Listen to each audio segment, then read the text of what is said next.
guys, it's Lizzie. Today I'm going to be reacting to old video footage of my bipolar episodes coming out. I started my YouTube channel when I was just 15 years old and I had my first hypomanic episode at 18. I was not diagnosed until 4 years after my first episode, so I compiled together a lot of old videos, so let's get into it. This is from August 31st, 2012.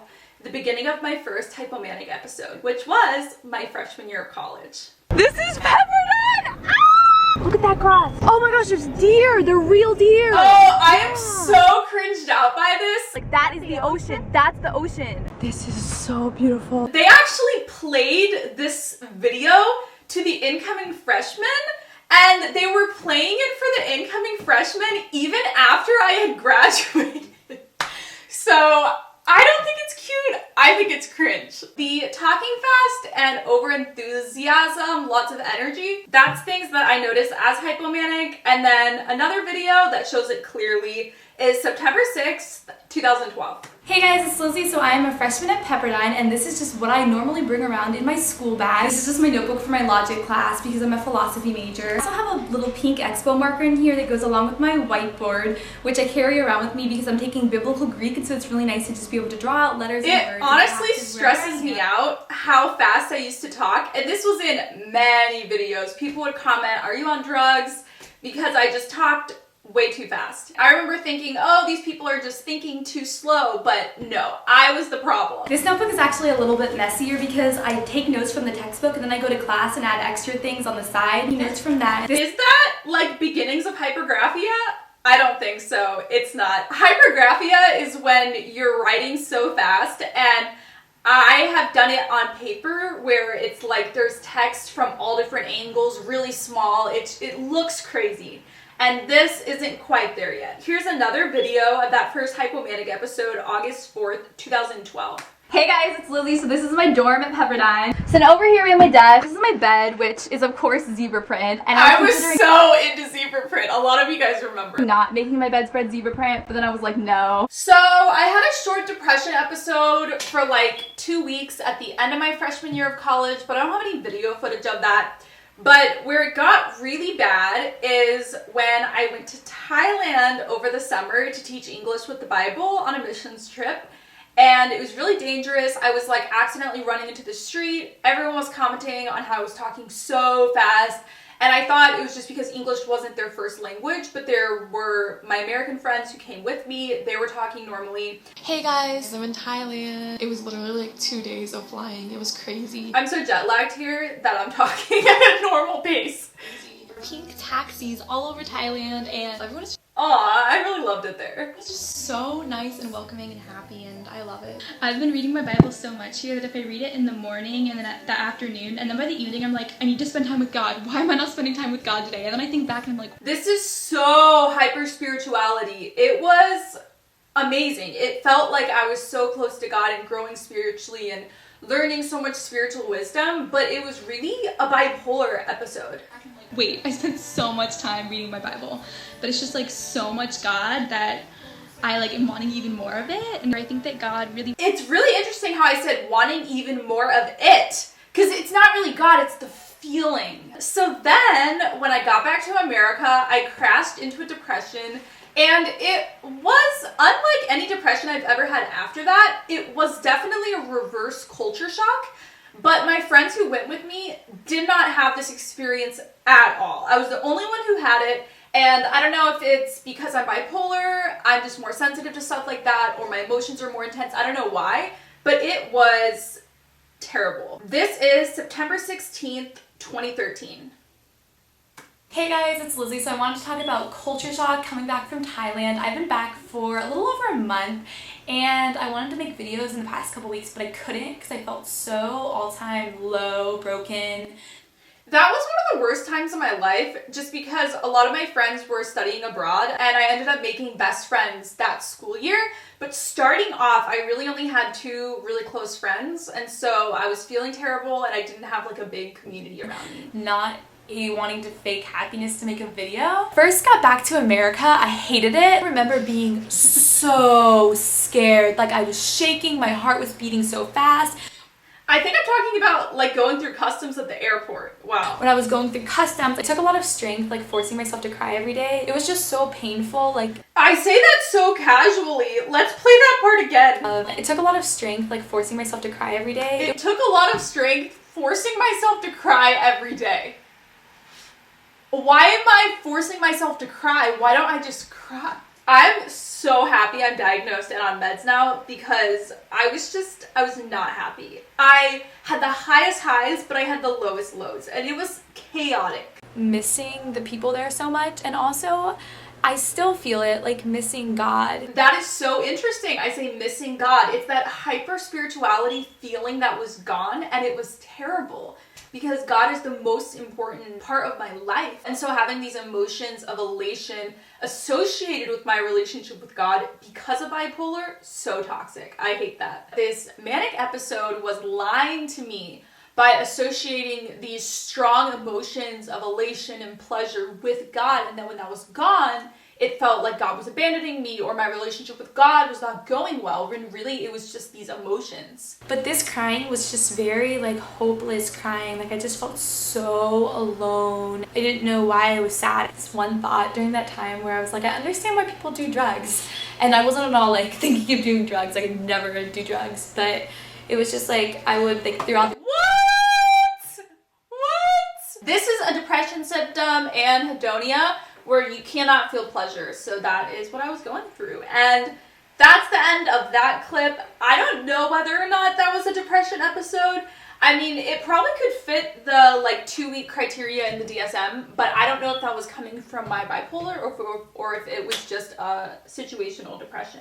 So my sophomore year of college, I was hypomanic for a lot of it, probably most of it. But here's a clip of me in March 3rd, 2014, talking about my personality. I am a very like emotional person where I have like emotional extremes. I don't really have like emotional apathy. I'm either like really excited or like really sad. I don't really have like an in-between. Like everything is so exciting to me. Like life is dramatic for me. And so my relationship with God is similar to where like when I am reading a scripture that like I absolutely love, I'm like so happy. And like sometimes when I'm spending time with God, I'll start like skipping or dancing like when I'm walking back to Wow. I talk about my relationship with God a lot. It's very interesting looking back on these old videos because when I've had like full-blown manic episodes, I really experienced the hyper spirituality, but I didn't realize I experienced it so much in hypomanic episodes too. And then also I have times with God where I'm like crying and like feel so broken. And so I have these like dips emotionally when I'm interacting with God just because like that is who I am. Like I have extreme emotions and that's just part of me. Nope. Yes, it is part of me because bipolar is genetic. It's my genes, it's my DNA. I couldn't get rid of it. But it's not part of me that needs to exist. I need to be on medication for life, which gets rid of those extremes, thankfully. I just had a thought. If my 21-year-old self could come back and talk to me, she would be extremely angry because she thought she was losing her entire self being on meds because mania was her true self. So how I'm talking now, my 21-year-old Lizzie would be livid. She'd be like, you're so invalidating. I should invalidate that part of myself. So now we're going to go into what I consider my first depression episode that wasn't a situational culture shock. This was completely random. It was caused by flying from the West Coast to the East Coast. Every time I fly West Coast to East Coast, I go into depression. East Coast to West Coast, I go manic, which my first summer in Thailand, I flew over the Pacific Ocean, and then my second summer, where I am about to watch the depression episode, I go through Qatar, East Coast, over the Atlantic Ocean. I'm gonna make an entire video on jet lag at some point, because that explains so much of my life. Okay, so this video is from August 3rd, 2014, and it's me after I come back from Thailand talking about it. This year, I was sick like the entire time. I don't know what I have. I'm going to the doctor tomorrow, but I was just like exhausted. That's fascinating. So I didn't go to a psychiatrist because I never assumed it was depression or a mental illness, but I went to a general practitioner doctor because I thought I had some deficiency or something going on. Fascinating. Like the entire time, I had insomnia for part of it, I had headaches a lot, and I just had no energy a lot of times. And so I would like wake up in the morning. Yeah, that's my biggest depression symptom, is just feeling completely exhausted. It's very physical for me, depression. It's not emotional. Morning, I feel so exhausted and tired. Some days I would just be so about to fall over. I would feel dizzy and Wow. I talk about this in a later clip too, about feeling dizzy. And I don't know if that was because I wasn't eating a lot, which is a thing in depression where I'm not hungry and I don't eat a lot, or if the dizziness is separate from the not eating a lot. So now, another manic video, December 22nd, 2014. Before I share this clip, I want to say that I actually slowed down this clip, which is why it sounds kind of echoey. So I actually spoke way faster than the clip actually is. Hey guys, it's Lizzie. So today's video is about Myers-Briggs and being an ESTJ. And if you don't know what Myers-Briggs is, go look in the description and click on a bunch of those links and read up on it so you know what I'm talking about. This video is I was really into Myers-Briggs for many years. ESTJ! So now we're going to go into my second depression episode. When I got back to America, I did go into a hypomanic episode again, and maybe manic, I don't know. I wasn't seeing a psychiatrist at that time. But I was extremely involved at my college. I had so many jobs and classes, and I was running so many clubs, and I barely slept. And in my second semester of my junior year, in around February, I went into a depression episode, but I did not know I was in a depression episode. It kept getting worse and worse and worse. And then this is a video I made on April 5th, 2015, where I'm talking about being in depression, but I don't know it's depression, which is fascinating. I don't have an actual video. I still have these pink pants. They're one of my favorite parts of my wardrobe. Wow. Sorry, I should not be laughing at this.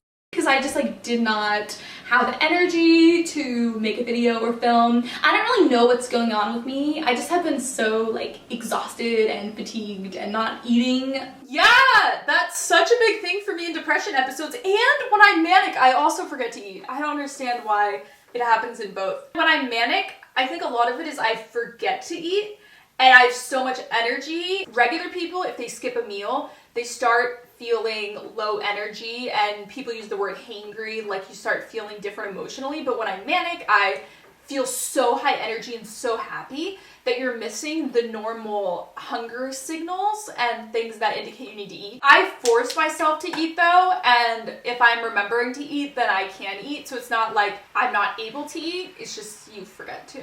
That much, and just not doing well in life in general, just with my health. So I don't really know what's going on. I've been to the doctor and they're like, nothing's wrong with you, and it's oh, something's totally wrong with me. Wow, so I was going to a general practitioner doctor and they didn't think that I should go to a psychiatrist too? What? So many doctors let me down in these 4 years of episodes when I was not diagnosed. So many people let me down. June 9th, 2014, here's another video of me manic. This would have been before I went to Thailand. Hey guys, it's Lizzie. So people are always telling me that I talk so fast. Okay, let's play that again. Wild. so happy. So I reflected on my life and figured out why I'm so happy. And so these are 13 ways to be really, really happy.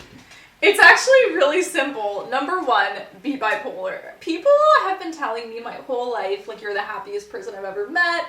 And a lot of it is just the energy and enthusiasm and joy that I exude as a person. But the reason that I think I'm like that is because I've just been hypomanic and manic for so many years, and that's how people know me as. And in this video, I explained why I was so happy. So one of the things is I'm always looking at the flowers and the ocean and the sky, and it's so beautiful. And yeah, that's a fact. But the reason I'm so detail-oriented and so excited about it is because I'm bipolar. Number 1, be thankful. If you live in a way where you're just grateful for everything, then you'll be so happy. Examples of this are when I'm walking around Pepperdine campus, I notice the flowers everywhere and I notice how beautiful they are. And I notice the tint of the sky and the shade of the ocean that day. And I was making dinner with my mom in the kitchen yesterday and I was just telling her wow, this one cabinet, the way it's designed, it's just so cool. I'm always just going around complimenting my friends and strangers and I love That is not normal, going around complimenting strangers. Do I still do that? I I don't know, not as much as I used to. I used to do that all the time. But it makes people happy. That's why people don't think that it's a mental illness, because they're like, oh, she just really likes my necklace. You don't think like, oh, she's bipolar. And letting people know how they've impacted you or why you think they're incredible, it makes them happy. And this goes back to the whole thankful thing, because like this reminds me exactly of what I said in one of my TikTok dances recently. 10 things I love about having bipolar disorder. I made this because I made another video, what I hate about having bipolar disorder. So this is the positive spin. Number 8, my manic confidence in socializing and fun inspires me when I'm not manic. So I guess I could have included my manic complimenting strangers inspires me when I'm not manic. So my depression episode in 2014 is extremely severe and it lasts for over a year.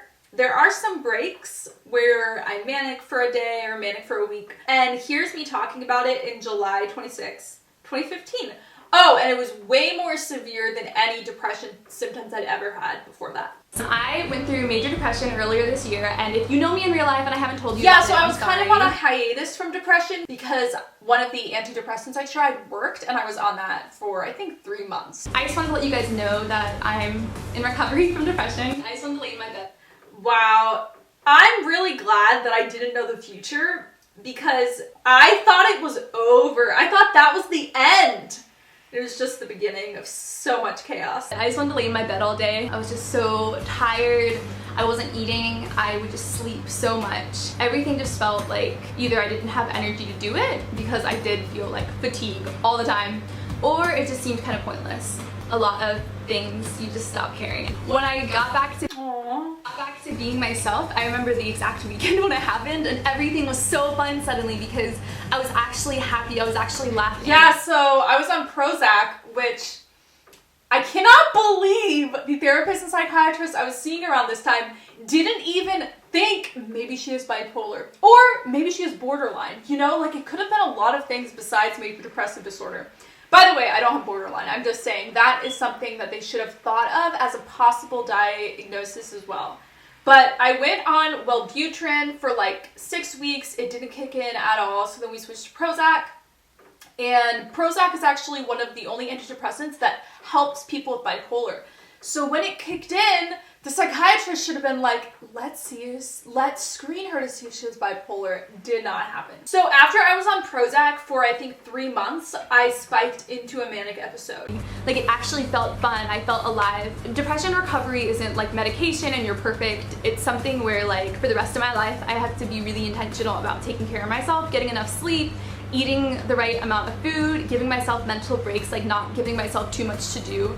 Wow, so it seems like, I don't remember this time vividly, but it seems like they really did diagnose me with major depressive disorder rather than I just had situational depression, which is what I said. There was nothing bad going on in my life. It was super random. I feel bits of it coming back if I don't get enough sleep or if I'm not exercising throughout the week. Some parts Oh, wow. So the antidepressant wasn't working perfectly, I guess. All the simple things in life just seem so... like everything is almost like a miracle. Like I'm just so grateful for everything. I so relate to that now. So by miracle, what I meant is that everything was so exhausting and boring and there's just no color in the world. And then when you're out of depression, everything is so amazing because you felt like nothingness and no emotion for so long, which I still am so grateful for life that I'm not in depression anymore. Everything I'm so grateful for, everything's amazing. So now for one of my videos that got a lot of views, my depression story. So this is from September 24th, 2015. This is one of my favorite videos I've ever made because I describe my depression symptoms very vividly. It helped a lot of people get diagnosed and know that they were in a depression episode. This fog over your mind and this exhaustion. A lot of times I just wished I could just like fall asleep and sleep all the time and not even be awake. That is so sad. That's the intro to the video. I'm so happy I don't have to deal with this anymore. I've been struggling with for most of this year. There are quite a few prominent YouTubers who made videos talking about how they've had depression. But what I don't see a lot of is people explaining what it feels like and what it looks like when someone is depressed. And The reason I'm making this is because I had no idea I had depression until it got so bad. Once I started going to treatment, going to counseling, seeing a psychiatrist, going on medication, it took about 2 months until I saw any improvement. This past week at school was really bad. I skipped about half my classes.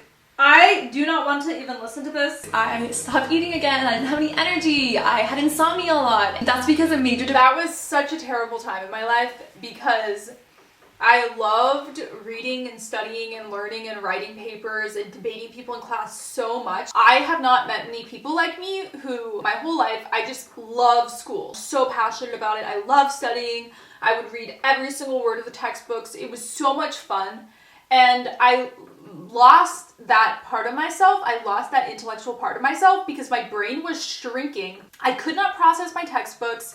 I couldn't think of things to say in class. I couldn't think of words to write in my essays. Definitely the worst thing I've ever experienced and will ever experience in my life. The reason I went into counseling was because I wasn't eating. I remember the day before I left my home in Florida and the day I got back to California. Between those 2 days, I think I had 1 meal and 2 snacks in 2 days, and I wasn't even hungry. That was one of my initial depression symptoms, was lack of hunger signals. I went in to see a therapist, like when I was finally diagnosed with my major depressive episode. It was because I was not eating very much, and I went in and I asked, do you think I have an eating disorder? I had no clue it was depression, but that was the symptom that made me go to see a therapist. Before going through all of this, I had the impression that depression was emotional, like I was crying all the time and like being really negative and pessimistic and hopeless, wanting to kill yourself. But for me, it's very physical and mental. One thing that controls me so much is fatigue. Before I went on medication and even like went to see a psychiatrist, I had to go and get a ton of blood tests done, and they tested you for mono because major depression feels like mono. This is the same thing where there were many times where I went to a general practitioner doctor because I thought something was physically wrong with me, and they thought I had mono instead of depression. Wow. Or hypothyroidism. That was something they were testing me for too, because hypothyroidism and hyperthyroidism, they have very similar symptoms to depression and manic episodes. So you have to make sure it's not that. Like the fatigue you feel is the same in both. It's so intense, and it's just like the feeling like you need to lay in bed and fall asleep, only you're not tired at all. I think at first I confused the fatigue for needing to sleep more, and so last semester, the spring semester, there were 2 days a week where I didn't start class until 1 p.m. and I remember I would sleep in like until noon, even if I went to bed like... Okay, this is pretty funny because I have had major hypersomnia, which means oversleeping, since my diagnosis. So this is like, I didn't wake up until noon, was weird, but now I barely ever wake up until like 1 or 2 p.m. And I do stay up late working, but still, like a lot of times I'll sleep 11 or 12 hours a day, and that's just normal. So it's interesting that I'm saying waking up at noon is so late, and now it's like I could never wake up before that because of hypersomnia and Seroquel. It really like knocks you out and makes it hard to wake up. But I've been working on taking my Seroquel earlier, like at 10:30. What time is it right now? 10:25! Okay, I need to finish filming so I can take my Seroquel. Getting out of bed, putting clothes on, taking a shower, eating a meal, like that was so much effort. And if I was able to do that in a day and like somehow get to my studying, that was like, wow, like 10 out of 10, like good job today type thing. I had such good self-talk because I'm a Christian and I feel unconditionally loved by God. I never talked negatively to myself or thought that I had less worth because I was failing my classes and not able to work. I just view myself in such a positive way always. So happy I'm Christian. So final video we're going to watch is once I got my bipolar disorder diagnosis, March 18th, 2016. I've talked about this in like several videos I uploaded last year about my mental illness, about major depression, but I was sort of misdiagnosed. I have bipolar-ish depression. I don't really fit into the bipolar framework for bipolar 1 or 2. I hate this. So for over a year, I constantly doubted my diagnosis, and here I had a bipolar diagnosis. I was having full episodes from when I was 18 to 21. I'm 21 at this point. So it's just really sad for me that I did not believe I had bipolar. I doubted it for so long. I didn't want to be bipolar. But it was because so many doctors, therapists, and psychiatrists failed me and didn't diagnose me. And so I felt like, am I crazy? Like, is this real? How did no one else see this? Now I've done so much research on bipolar. I've seen so many different professionals who have diagnosed me with bipolar and believe I'm bipolar. But this was a sad time. What's going on this year is it's been cycles, and right now I take like 10 pills a night. What I mean by cycles is I would be in depression, I think, for 2 weeks and then hypomanic for 1 week. So it was like bipolar cycles. And so I'm trying like so many different medicines, and I'm really hopeful about the current one, but that's how I always am, and then it doesn't end up working out. With depression, Oh, yeah, so many medications didn't work. But it was because they were putting me on literally antidepressants. What? depression, everything is so difficult, like waking up in the morning, going to class. I remember This is so sad! I'm literally almost crying talking about this. last year, like all the times I filmed YouTube videos, I was like exhausted after, even if it was just like sitting talking to the camera, it's just exhausting. I remember that, and that's so significant because usually after I film a YouTube video, I'm so energetic and pumped and excited because this is like my most energetic self. But in depression, I was exhausted after. I had no idea I was going to like get emotional in this because I live with this like all the time. Like I'm very used to it. Also, I just feel very confused, lost in myself, who I am, because all of this has happened. It's been about a year since I started having my first depression. So now that I've been, talking to professionals, there were things that happened going back to high school when I was like 15 that were kind of, precursor bipolar things. And so this kind of makes me question a lot of things that have happened in my past. It's terrifying thinking that some of the emotions I've experienced, my perception, just thinking that that has been completely out of whack because of this, the beginnings of a mental illness. It's almost like I can't trust emotions, experiences I've had anymore because it could be just like this mood cycling and not actually real. That's been really messing with me, and because of that, I just have felt very lost. That is one of the hardest parts of being diagnosed with bipolar. You look back on, for me, 4 years of episodes before I was diagnosed, and you wonder like what experiences and emotions, how you felt towards different people or different situations. Was it just because I was manic? Was it just because I was in depression? You don't know what's real, and I will never know what's real. And that's one of the biggest things that bipolar has stolen from me. So then, once my medications kicked in, I was manic. This is from May 21st, 2016.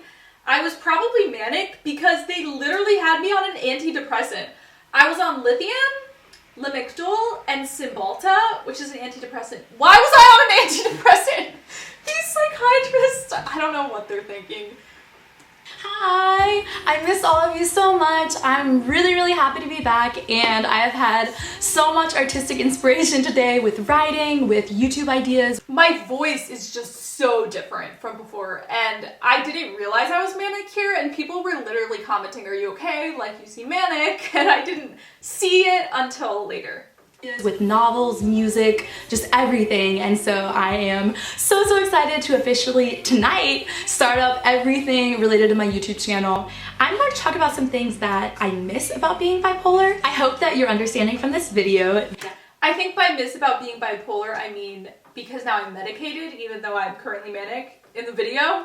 That I'm kind of trying to find positives in the awfulness because I think that's the only way you can keep going. But these are 7 things that I love about bipolar disorder. Number 1, vivid dreams. This is the first symptom I ever. A lot of people also got mad at this video because they don't like the concept of me loving that I'm bipolar or seeing it as part of my identity. And my perspective on that is that this is such a traumatic illness to have, and each individual person can define themselves however they want. I'm really against the whole like my truth relativism movement because I'm not a relativist, but I think in processing the trauma, we should be able to define ourselves and understand our bipolar however we want. If you want to hate your bipolar, go ahead. If you want to be grateful for your bipolar, go ahead. If you want to love it. Like, I feel like I've been through kind of every different emotion towards it, and ultimately what I've decided upon is there's things about it that I'm very grateful for. I do consider it part of my identity, central to myself. I remember Googling and being like, vivid dreams, like why? And it was like pregnancy. and so I had this inside joke with my roommate at the time. Just the way I'm so happy talking about depression is weird, right? It's weird, it's manic. Number 2, extreme creativity in writing. I'm a writer and it's been my identity since I was 6 years old, and I'm always constantly writing poems, short stories, novels, video script. When I'm manic, I will just get like these inspirations, and in like 30 minutes I'll have like 2 different poems and like story ideas and like all these video scripts and like all this inspirational writing stuff, devotionals, like it'll all just like come out of you, like inspiration, like so fast, and it's the best feeling ever. I wish I could just like turn on that manic inspiration and have none of the other bipolar symptoms, because it's amazing. And I think, yeah, that's why my YouTube channel has been so successful through the years. It's how I get all my video ideas, because I was just manic and hypomanic, and that fueled my YouTube channel so much. It made so much amazing content, but it also brain damaged me in the process, so don't like it. That's this video. I love you guys so much. I will see you in my next video, but make sure to be following my TikTok and Instagram to see regular daily content being uploaded. I love you so much, and I will see you in my next video. Bye.